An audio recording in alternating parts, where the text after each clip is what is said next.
Kilitokea kisa hapa miaka 10 iliyopita. Baba mmoja alikuwa na mkewe.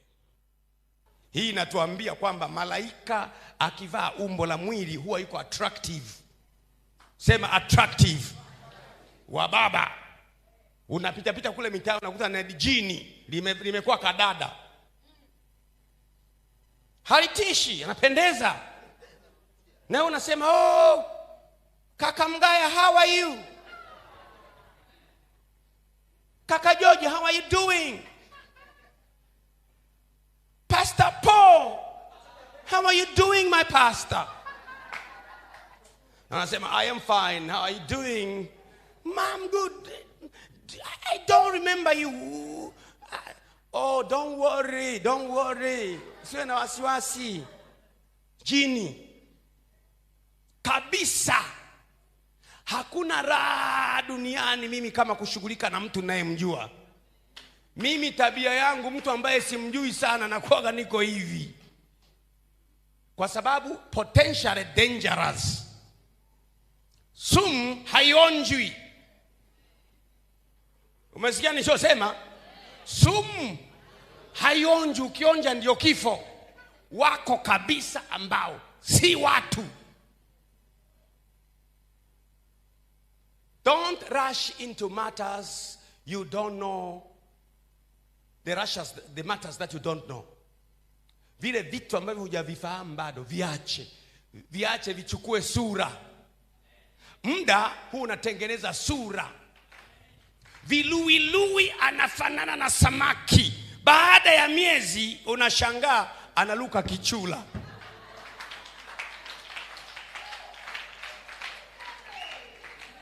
Umesikia nilichokuambia mwanangu? Angalia viluilui wadogo wadogo na samaki. Kama ukifanikiwa kwanza, kama ungekuwa unakaanga viluilui wadogo wa samaki, ungekaanga chula.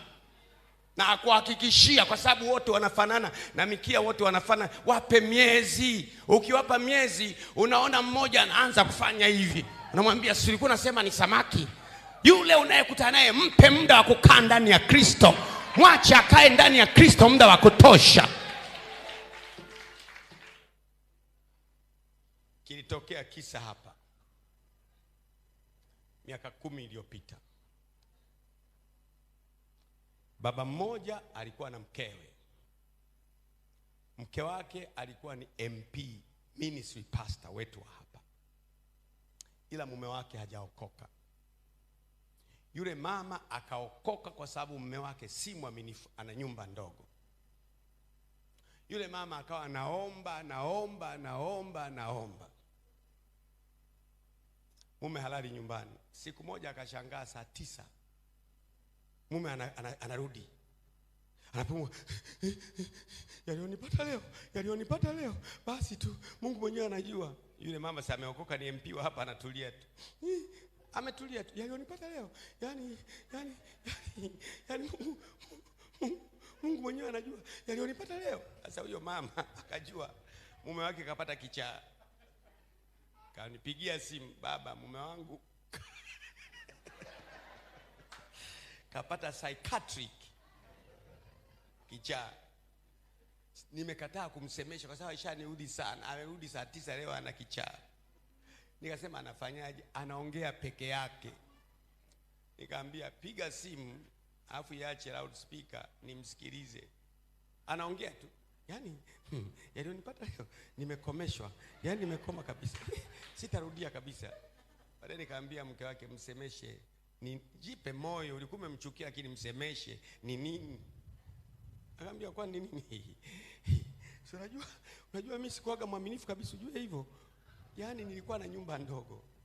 Naendaga kule miaka mingi. Leo nimeenda kule, ilipofika saa 4, saa 8 usiku, yule binti akaniamsha, baby, unisamehe. Leo nataka nilale kikwetu."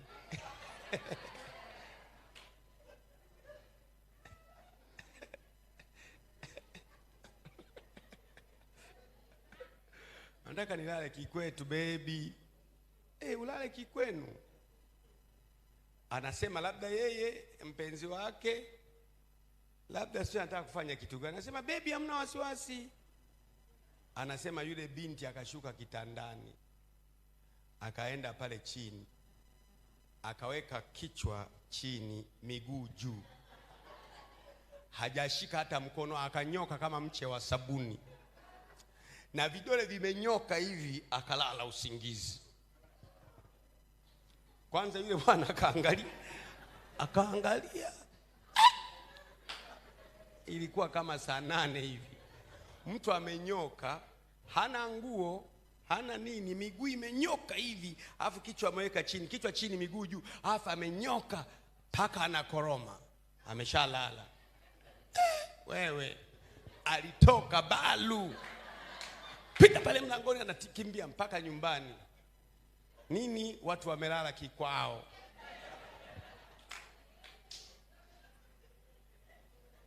Mpaka leo huyo bwana ni mshirika wetu hapa kanisani, na mke wake ni MP wetu, na hata Jumapili iliyopita alikuwepo na mke wake. Kila nikimkosa kanisani huwa namtumia message, uwe makini, watalala kikwao. Anasema baba, haitarudia. Hakuna kitu kama hicho. Sasa hivi nina maarifa.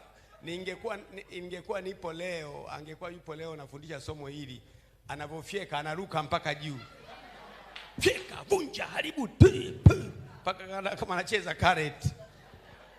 Alishaona si mtu, ila wamekaa naye, wamezaa na mtoto. Alipokimbia kwenda kurudi kesho, kakuta amehama, hayupo, hakumuona mpaka leo. Mwanao alikuwa amezaa, anamuita Nixon, akapotea na Niki.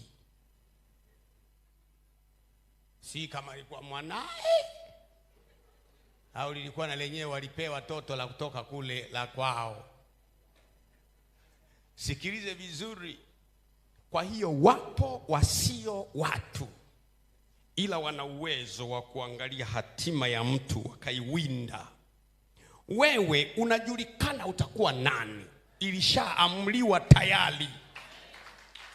Kama vile Abrahamu alivyokuwa na macho ya kuona mtu akatambua ni nani, wachawi na wao wana mimacho ya kichawi ya kukuangalia hivyo wakatambua kesho yako.